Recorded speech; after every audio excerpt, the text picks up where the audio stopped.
ball pops loose, and Maple Grove's going to have it. Right out in front, they score!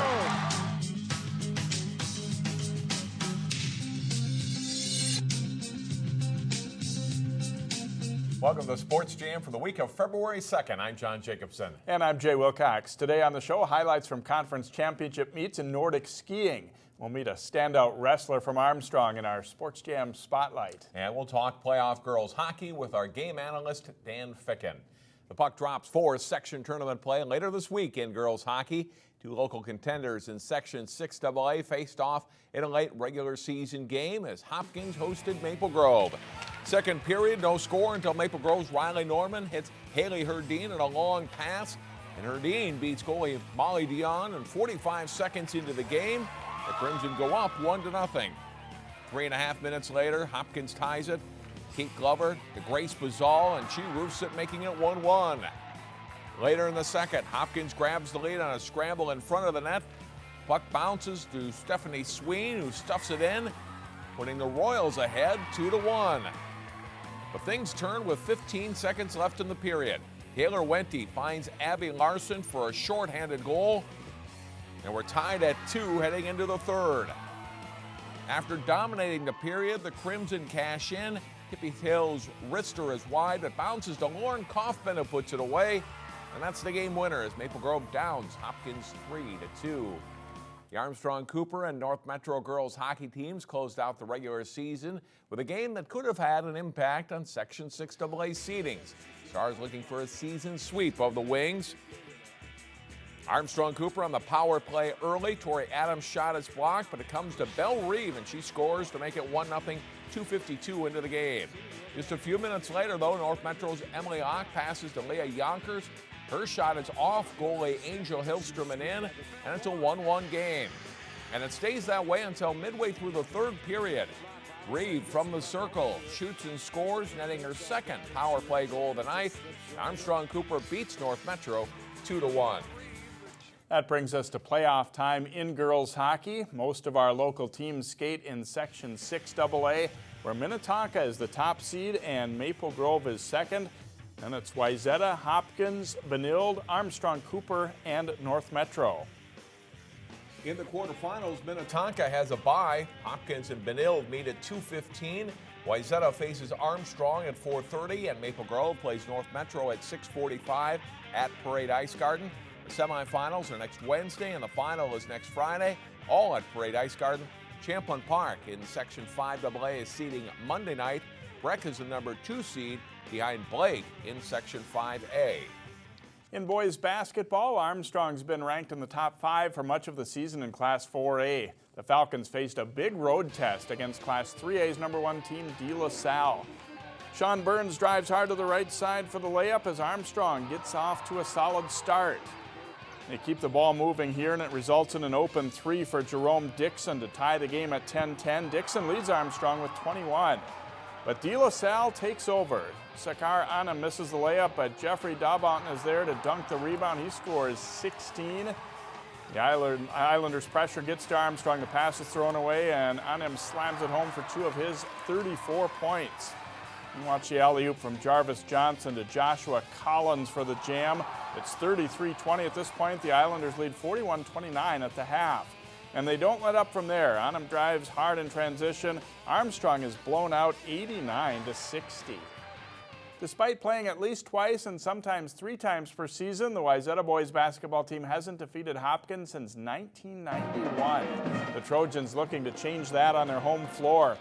Johnny Benninga swings it to Austin Slater, and he pops a 3 for an 8-5 Wayzata lead early. Gavin Baumgartner gets into the lane and kicks it to Ryan Lindberg on the wing for another 3 ball, and Wayzata goes up by 6. Hopkins surges back, though. Vincent Shahid drives and scores in the lane on his way to a 21-point game for the Royals. Back and forth it goes. Benninga sets up Lindberg, this time from the left side. His 3 pushes Wayzata back in front. They trail it, though, by 2 at the half. Second half, and Wayzata hanging close. Jack Sawada hits a 3 to pull the Trojans within 32-29. He's one of 3 Trojans in double figures with 11. but Hopkins starts to open it up. The inbounds play leads to a three-pointer for Ishmael Elamine, and the Royals lead it by 8. And they pull away to beat Wayzata 69-52. Royals is the final. Champlain Park's boys are still undefeated entering the week. They hosted Centennial last week. Nice passing by the Rebels. Jeremy Johnson's shot is blocked, but McKinley Wright gets the rebound and the putback for CP. Gibson open for 3, and he nails it. The senior scores 15 points in the first half, 24 for the game. Centennial is tough early, though. Alexander Fakin's three-pointer cuts the Rebels' lead to 28-25. JT Gibson answering for Champlain Park with a quick catch-and-shoot 3. The Rebels up by 6 at the half. Champlain Park dominates the second half. Aaron Klepner penetrates, sets up Nick Hayes in the lane for 2. And then Johnson will work his way down low. Makes a sweet pass to Gibson underneath for the hoop as the Rebels start to pull away. Patrice Mosomo uses his football skills to run away from the defense, and then he cans a three-pointer. Wright will float up a pass for Jonathan Johnson, and he dunks. Champlain Park stays perfect with an 88-67 win. Also, Will Culleton recently became Breck's all-time scoring leader in basketball. And also Hopkins' Grace Bazal and Wayzata's Sophia Shaver are semifinalists for the Ms. Hockey Award, and Champlain Park's Hannah Gettle, a semifinalist for Senior Goalie of the Year. Stay with us. Coming up on Sports Jam, conference championship meets in Nordic skiing, plus wrestling and more. Welcome back to Sports Jam. Section meets are this week in Nordic skiing. First up, though, are conference championships. Tom Norman of Armstrong, the leader by over a minute, heading into the pursuit part of the Northwest Suburban Conference boys meet. Norman skied the morning classic style race in 16:25, and the senior continues his pace in the skate race, finishes in first place, a full 2 minutes ahead of the runner-up Ian Mead of Andover, as the Huskies take the team title. Mitchell Damer of Osseo comes in fourth place. He's 41 seconds behind Mead. And on the left, coming up in blue, is Champlain Park's Ian Evans. He places 6th, right behind Irondale's Tim Axberg. Armstrong's Jake Delaney is 10th, and Nathaniel Johnson of Park Center is 11th. On to the girls' race, and Armstrong dominates. Falcons junior Hannah Rudd is the winner with a pursuit time of 17 minutes, 51 seconds. Osseo senior Sarah Bezdacek comes in second place. That's a group of Falcons. Dottie Anderson is 3rd. Kelsey Sather 4th. May Barnes 5th, and Leah Rudd is 6th. It's an impressive showing as Armstrong places 6 skiers in the top 10. The Falcons easily win the conference title. Conditions, though, were a little tough. Yeah, it was really crazy. We've had some really warm temperatures, so we weren't really sure what it was gonna look like. Pretty much skiing out there today was like skiing in a bucket of sugar. Like, it was crazy. It's really hard conditions, but just kind of got to muscle through it. You just gotta kind of deal with the conditions as they come. And today, this afternoon, for the skate part, it was hard. You can't power through this kind of stuff. They did a pretty good job anyway, though. Here's a look at the final team scores. Armstrong's girls win the conference championship with 699 points. Irondale is 2nd. Osseo finishes 5th. Champlain Park 6th. Maple Grove 8th, and Park Center 11th. In the boys' meet, Andover wins it with Irondale 2nd and Armstrong 3rd. Champlain Park's boys finish 5th, 1 spot ahead of Osseo. Park Center is 9th, and Maple Grove 10th. The Lake Conference meet has a different look than the Northwest Suburban with just 5 teams, but there's a lot of quality. Wayzata's Anders Sonesson with the lead going into the pursuit part of the boys' race, and the freshman wins it with a combined 2-race time of 28 minutes, 20.6 seconds. Henry Jarvinen of Edina places 2nd, followed by Sam Paul of Eden Prairie. 4th place goes to Andrew Milan of Wayzata. The Trojans finished 2nd as a team. For the girls' race, where Wayzata's Nicole Schneider starts out 1st in the pursuit, and she wins it by over a minute. Total time, 30 minutes, 31.82 seconds. Anna French of Wayzata comes in 2nd place, and Michaela Keller-Miller is 3rd. Christine Keller-Miller is 5th, giving Wayzata 4 of the top 5 spots. Hopkins top finishers Renee Anderson in 7th place. Here's what girls winner Schneider had to say after the race. going into this season, I had no idea that I'd be, I'd do this well. And it's kind of surprised me and my family and everything, but it's awesome to see that hard training pays off. Congratulations to her. Here are the final team scores. Wayzata racing to the girls' team title with 570 points. Eden Prairie is second, followed by Hopkins, Edina, and Minnetonka. Trojans girls are ranked first in the state. Eden Prairie wins the boys' Lake Conference title with Wayzata in second, 16 points back. Hopkins is third, Edina fourth, and Minnetonka fifth. Now to girls basketball. Osseo won an overtime thriller over Park Center early last week. Another District 279 matchup Friday was just as good. Pink out night at Osseo Junior High as Maple Grove hosts Park Center. Haley Barker gets a high ball screen and steps back to nail a three-pointer from Maple Grove as they go up 19-18. At the other end, it's into Michaela Hayes and back out to Fashayo Iobamadeli, who banks it in. Park Center takes a 23-22 lead into halftime. Second half, and Maple Grove surges. Emily Dean to Allie Schmidt for three, and the Crimson lead it by 8. But Park Center battles back. Danielle Schaub swings it to Hannah Schaub for a contested three, and it's good. That ties the score up at 45-45 late. After they trade turnovers, Barker drives, almost loses it here, but then sets up Kenzie Barta for the layup, and that's the game winner as Maple Grove takes a 47-45 win. In boys hockey, Wayzata's played a very tough schedule, but the Trojans haven't been faring that well of late. They hosted Hopkins in a late conference game. First period, Max Zimmer, a sweet saucer pass to Luke Patterson. He shoots and scores for a 1-0 Trojans lead. Later in the first, Patterson leads a shorthanded rush. He'll pass to Billy Duma. Get it right back for the goal, and it's 2-0 Wayzata. Second period, the Royals get on the board. Austin Fisher's backhand shot deflects in off a skate, and it's 2-1.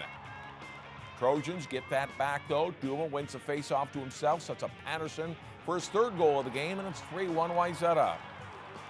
Third period, Zimmer with another nice pass. Patterson again. That's his fourth goal of the game. He leads the Trojans to a 5-1 victory. In wrestling, the regular season is winding down. Wayzata hosted 3 section opponents in a quad meet. First up, a late conference matchup against Hopkins. The Royals get off to a good start at 120 pounds. Nate Johnson wins a good battle as he gets a reversal on the way to a 12-8 decision over Aj Davis, and it's 9-6 Hopkins. Wayzata takes over in the middleweights, though. Aaron Cody puts the cradle on Devin Gillette and gets the pin 27 seconds into the 138-pound match. At 145, Sam Gilseth gets the cradle on Justin Grunseth and gets near fall points. Gilseth wins 15-7. Wayzata takes a 20-12 lead. At 160, the Trojans' Evan Cluck gets the reversal here against Mitchell Bevins on the way to a technical fall. 3 forfeits are too much for the Royals to overcome as the Trojans win 41-27. Wayzata went 3-0 for the night. In the Northwest Suburban Conference, Osseo hosted Armstrong. Armstrong's Jalen Young gets Osseo's Jack Cornell on his back for a takedown. Young wins the battle of 106-pound 8th graders by a score of 13-0. At 120 pounds, Osseo's Nicholas Carline with a quick second period takedown and pin on Armstrong's Damon Barley, and the Orioles lead for good at 12-6. 132, the Orioles' Mitchell Lewison gets Lucas Mernicki on his back. Lewison keeps working and eventually gets the fall for another 16 points for Osseo. Carson Brolsman is ranked number 1 in Class 3A at 152 pounds, wrestling at 160 this night. He beats Armstrong's Brandon Lundeen by technical fall. Osseo beats Armstrong 39-28. We'll meet Armstrong's Zach Rygg later in our Sports Jam Spotlight. 4 local gymnastics squads were in action at the annual Breck Luau Invitational Saturday, and they fared very well. Champlain Park scores a school record 146.625 to win the meet easily. Austin is second, followed by Wayzata and Maple Grove in the 3-4 slots. Host Breck is 8th. Taylor Gakeen of Champlain Park is the all-around winner, 37.97 points. Great season for the Rebels, Jay. They are peaking at the right time. Yeah, that's an impressive score. They'll be tough to beat come state and section level. Stay with us. Coming up in our Sports Jam Spotlight, meet an Armstrong wrestler who is racking up the victories. Wrestling is a sport that has individual and team elements, so even if your team isn't having a lot of success, there's room to shine and earn a trip to the state tournament. In this week's Sports Jam Spotlight, we meet an Armstrong wrestler who is gunning for a return visit to St. Paul. He just reached a milestone and plans to add some more highlights in the last month of his high school wrestling career. Armstrong senior Zach Rygg just posted his 100th career win. It was good to have my name. My name was on the announcements too in school. I had people coming up to me congratulating me. That made me, made me all warm and fuzzy inside. So. That milestone win did not come easy. Rygg is ranked 4th in the state in Class 3A at 182 pounds. His opponent, Seth Klein of Rocori, is rated 10th, and Zach held on for an 8-6 decision. I love matches like that. I love matches where at the end I'm just got to lay down, just be gassed. Because I was pretty gassed, as you could see in that third period. So it's nice to have matches like that. That match was part of a good season, but Rygg learned he needs to be ready for grueling matches. I think things are going pretty well. Right now I think the key is to work on my stamina a little more. I need to be wrestling hard into the third period. I think mainly I can start out pretty strong in the first and second period, but the key to winning against those good guys is wrestling all the way through. So that starts in here. It's Zach's 5th season on the Armstrong varsity. His strength is, well, his strength, but he's added to his skill set as his career has progressed. His freshman year, sophomore year, he was all about muscle. Then junior, senior year, his technique is improving a lot. Zach's a very strong wrestler, and he's pretty intimidating to a lot of his opponents, but he's worked really hard to get that, and that's something we try to use in his example from Zach to the rest of the team is putting in that extra work outside of the room, because just what you do in the room alone isn't going to do it. As for himself, Rygg says he's solid on his feet, but has plenty to work on overall. I think I'm pretty aggressive on my feet, and most guys I can hit the takedown I want. But and also leg defense. I think I'm pretty good at defending most guys' shots and stuff like that. And on top, I got to work on some things, and on bottom, I got to work on some things. So there's definitely room for improvement in me, but I think overall I'm doing pretty well. While Armstrong's team isn't doing that well, Rygg isn't the only standout individual. 170-pounder Eddie Gonzalez is ranked 6th, and they've helped each other improve. A lot. I mean, we'd practice every day with each other. I mean, sometimes we would have different partners, but if we had the chance, we'd wrestle with each other. Oh, we've helped each other a bunch, especially Eddie. He's grown exponentially in wrestling. I've been wrestling longer than him, and now he's neck and neck with me. So he just loves wrestling, and it's good to see him out here working as hard as me, and we're just pushing each other every day.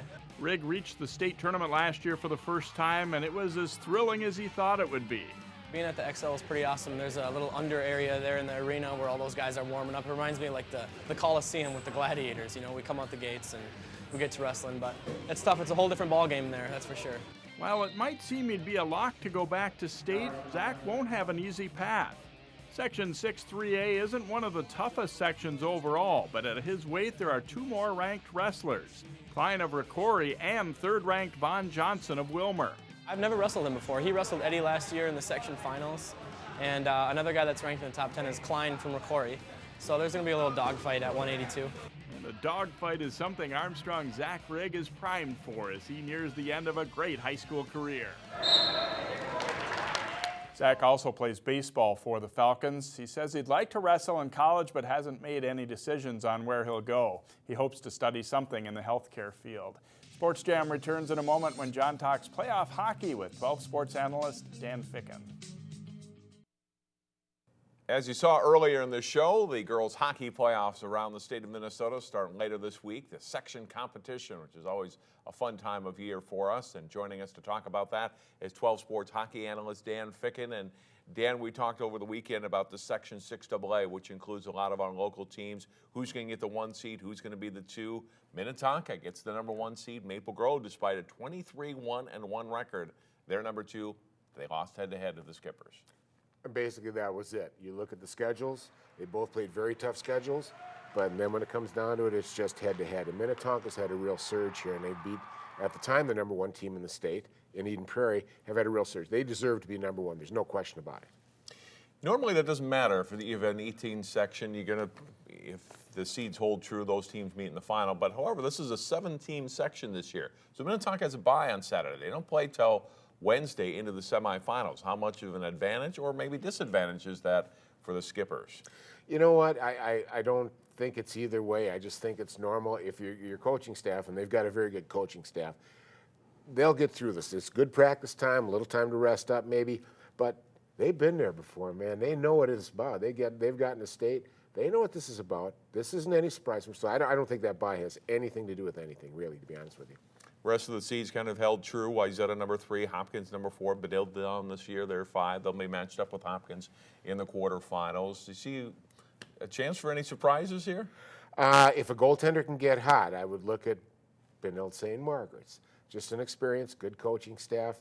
If their goalie gets hot, they can pull a surprise here and there. That would be my pick here. But to be honest with you, I think it's going to be Maple Grove, Minnetonka in the championship game. They're just too strong and too deep. Their goaltending's good. They can score. Just the way I'm looking at this section. The Section 5 AA tournament doesn't get seeded until after the taping of this segment, so we're just going to speculate. You know, Centennial and Blaine are going to be 1-2, it looks like. And Champlain Park, the one local school, and that'll be in the middle, 5, maybe a 6. But I would say one thing to look out from the Rebels, they have one of the top goalies in the state. Hannah Gettle's a senior goalie finalist. That gives them a little bit of a chance, doesn't it?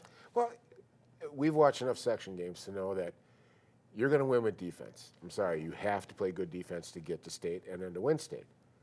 Hannah Gettle, she's really stepped up this year. She's had a fabulous year. If you get a hot goaltender in sections and it starts stuffing people, all of a sudden your team gets confident. Now it takes, we don't have to get 4 goals. All we need is 1 or 2, and all of a sudden we got to win. And that's how a seed like Champlain Park would have a shot at moving into that final. Finally, look at Section 5A. Blake, number 1 team in the state. Breck, those teams great rivals. They played a terrific game just here a couple of weeks ago. Hard to not see those 2 teams matching up in the final come February 12th. Well, when you look at the rest, there may be 0-0, but, you know, I look at strength of schedule, where they've been, and frankly, Breck and Blake, they have been there. They've owned this section. They've been to state. They've won state. You just can't look really beyond them. I don't see anybody having a chance at knocking these 2 up. Should be fun. Let's enjoy the ride for the section tournaments. You bet. I can't wait. Dan Ficken, 12 Sports Hockey Analyst. We're going to take a break and come back and wrap up Sports Jam. First, our Plays of the Week.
Sharing your passion starts with taking that first step. Take Will, for example. His first step was taking free TV classes at Northwest Community Television. He's learning production skills and now has access to cutting-edge equipment. He's working on local music productions, meeting new people, and gaining experience needed to produce his own show. Best of all, he's sharing his passion for music with others in his community. Share your passion. Visit nwct.org. Our game of the week is the Northwest Suburban Conference Gymnastics meet as Champlain Park hosts Maple Grove Wednesday. Watch it Thursday at 10 p.m. or on the weekend at 4 o'clock Saturday afternoon or Sunday at 7. That's it for this week's show. Playoff time is here. Next week, we'll have section skiing and girls hockey. See you next time on Sports Jam.